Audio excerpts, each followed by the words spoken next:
नमस्कार दोस्तों, अगर आप बिहार बोर्ड की परीक्षा की तैयारी कर रहे हैं तो आपके मन में एक सवाल ज़रूर होगा, आखिर इस बार बिहार बोर्ड एग्ज़ाम में क्या आएगा, कौन से चैप्टर सबसे ज़्यादा इम्पोर्टेंट है, किस तरह के क्वेश्चन पूछे जा सकते हैं और कम समय में तैयारी कैसे करें।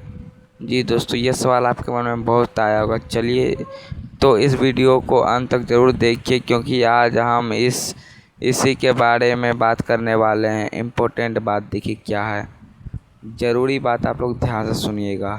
तो चलिए शुरू करते हैं। सबसे पहले एक बात बिल्कुल साफ समझ लीजिए, कोई भी व्यक्ति 100% यह नहीं बता सकता कि परीक्षा में कौन सा एग्जैक्ट क्वेश्चन आएगा, लेकिन पिछले वर्षों के प्रश्नोत्तर, सिलेबस, मॉडल पेपर और बार बार पूछे जाने वाले टॉपिक को देखकर इम्पोर्टेंट क्वेश्चन और टॉपिक की तैयारी ज़रूर की जा सकती है। जी दोस्तों, पिछले बार के क्वेश्चन पेपर देख के इस बार पता कर सकते हैं कि क्या क्या आने वाला है, क्या चीज़ पढ़ना चाहिए आप लोग को इम्पोर्टेंट। तो इतना आप लोग समझ के चलिए, मैं आपको आगे बताता हूँ। इसलिए आपको किसी एक वायरल क्विज पेपर पर निर्भर नहीं रहना है। जी हाँ दोस्तों, आपको क्या पढ़ें। अब बात करते हैं कि तैयारी किस तरीके से करनी है। सबसे पहले अपना पूरा सिलेबस देखिए और चैप्टर की 3 हिस्सों में बांट लीजिए। पहला जो चैप्टर आपको अच्छी तरह आता है, दूसरा जो थोड़ा बहुत आता है जी दोस्तों, और तीसरा जो बिल्कुल नहीं आता। सबसे पहले उन चैप्टर को मजबूत कीजिए जिनसे क्वेश्चन बार बार पूछे जाते हैं और जिनके कॉन्सेप्ट आपको समझ में आ सकते हैं। तो इतना आप लोग समझ गए होंगे दोस्तों। तो चलिए आगे बताता हूँ मैं आप लोगों को। इसके साथ ही मॉडल पेपर और प्रीवियस ईयर क्वेश्चन ज़रूर सॉल्व करें, क्योंकि इससे आपको क्वेश्चन पूछने का पैटर्न समझ आएगा और एग्जाम हॉल में कॉन्फिडेंस भी बढ़ेगा। किस तरह के क्वेश्चन पर ध्यान दें। अब बात आते हैं किस तरह के। अब सवाल आता है क्वेश्चन किस तरह के हो सकते हैं। आपको ख़ास तौर पर इन चीज़ों पर ध्यान देना चाहिए। यह दोस्तों, यह जो है इस पे आप लोग ज़्यादा फोकस कीजिए जो मैं आपको बताने वाला हूँ। तो चलिए मैं आपको बताता हूँ। डिफरेंस, महत्वपूर्ण सूत्र, short answer question, long answer question, objective question और महत्वपूर्ण कॉन्सेप्ट। अगर आपका सब्जेक्ट साइंस या मैथमेटिक्स है तो सिर्फ क्वेश्चन याद मत कीजिए, फार्मूला और कॉन्सेप्ट को समझिए और फिर क्वेश्चन प्रैक्टिस कीजिए। ठीक है दोस्तों, तो इतना आप लोग को समझ में आ गया होगा क्या चीज़ पे ध्यान देना है। तो चलिए, अगर आपका सब्जेक्ट हिंदी, इंग्लिश या कोई अन्य भाषा है तो महत्वपूर्ण पाठ लेखक या कवि, व्याकरण और लिखने वाले क्वेश्चन पर विशेष ध्यान दीजिए।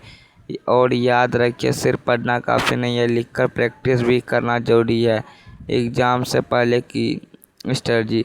अब अगर परीक्षा बिल्कुल नज़दीक है तो आपको एक स्मार्ट स्ट्रेटजी अपनानी चाहिए। हर दिन पढ़ाई का एक टारगेट बनाइए। उदाहरण के लिए, पहले 2 घंटे इम्पोर्टेंट को चैप्टर, फिर 1 घंटा ऑब्जेक्टिव क्वेश्चन और उसके बाद previous year and model paper. जी दोस्तों, की प्रैक्टिस। रात में सोने से पहले पूरे दिन में जो पढ़ा उसका 15-20 मिनट रिवीजन ज़रूर करें। और सबसे ज़रूरी बात है कि टॉपिक को बार बार पढ़ने के बजाय पूरे सिलेबस को कवर करने की कोशिश करें, क्योंकि परीक्षा में सिर्फ वही नहीं पूछा जाता जो आपको सबसे आसान लगता है। बड़ा वार्निंग, यह बहुत बड़ा वार्निंग मैं आपको बताने जा रहा हूँ। सोशल मीडिया पर आपको बहुत सारे वीडियो मिलेंगे, 100% ये क्वेश्चन आएगा, बिहार बोर्ड का सीक्रेट पेपर मिल गया, ये 20 क्वेश्चन पढ़ लो और एग्ज़ाम में टॉप करो, ऐसे दावों से सावधान रहिए। कोई भी अनुमान गारंटी नहीं होता। सही तरीका syllabus plus textbook plus previous year question plus model paper plus revision ही है। तो इतना आप लोग को तो समझ में आ रहा होगा जो मैं आपको समझाने की कोशिश कर रहा हूँ। तो चलिए, अगर आप इन 5 चीज़ों पर अच्छी तरह काम करते हैं तो आपकी तैयारी काफ़ी मजबूत हो सकती है। एंडिंग, तो दोस्तों, अगर आप बिहार बोर्ड की तैयारी कर रहे हैं तो आज से ही अपना इम्पोर्टेंट टॉपिक का रिवीजन शुरू कर दीजिए। वीडियो पसंद आए तो लाइक करें और अपने दोस्तों के पास शेयर करें और कमेंट में आप किस क्लास और कमेंट में बताइए कि आप 10वीं में हैं या 12वीं में, और आपका सब्जेक्ट कौन सा है। अगली बार वीडियो में हम आपके क्लास और सब्जेक्ट के हिसाब से सबसे इम्पोर्टेंट चैप्टर और संभावित क्वेश्चन की तैयारी करेंगे। मिलते हैं अगली वीडियो में, तब तक पढ़ते रहिए और मेहनत करते रहिए। कमेंट में बता दीजिएगा क्या आपको पसंद आया वीडियो, और सब्सक्राइब करना मत भूलिएगा। जय श्री राम। मिलते हैं नेक्स्ट वीडियो।